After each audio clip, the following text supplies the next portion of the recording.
No, look, here's the interesting thing for me about all this, and the reason why I think it's an important topic, okay? And that is we have things flying over our military bases and places where we're conducting military exercises, and we don't know what it is, and it isn't ours. So that's the legitimate question to ask.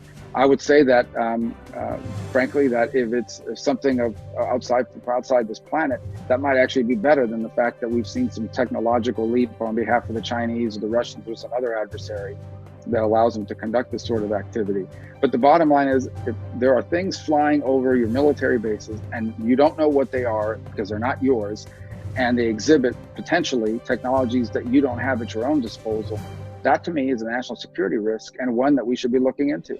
And so that's the premise I begin with. Let's clear this up. Who would be looking into this? And they would be generating some sort of a publicly available report on, you're not using the phrase unidentified flying objects. You have another euphemism for it, unidentified aerial phenomenon, which is not. Yeah, I didn't come up with that. That's the one that the military uses internally, and ultimately, that's the one we used. And what we're saying, so the Office of Naval Intelligence, this has impacted the Navy for the most part. I've seen reports on this now for the better part of a decade.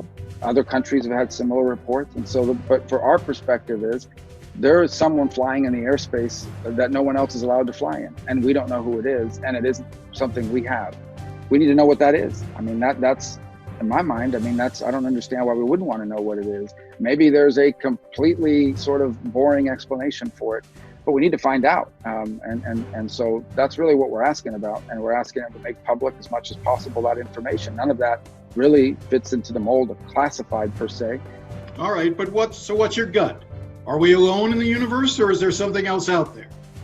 I don't have a gut feeling about it because it's a phenomenon. It's unexplained. I just want to know what it is. And if we can't determine what it is, then that's a fact point we need to take into account. I wouldn't venture to speculate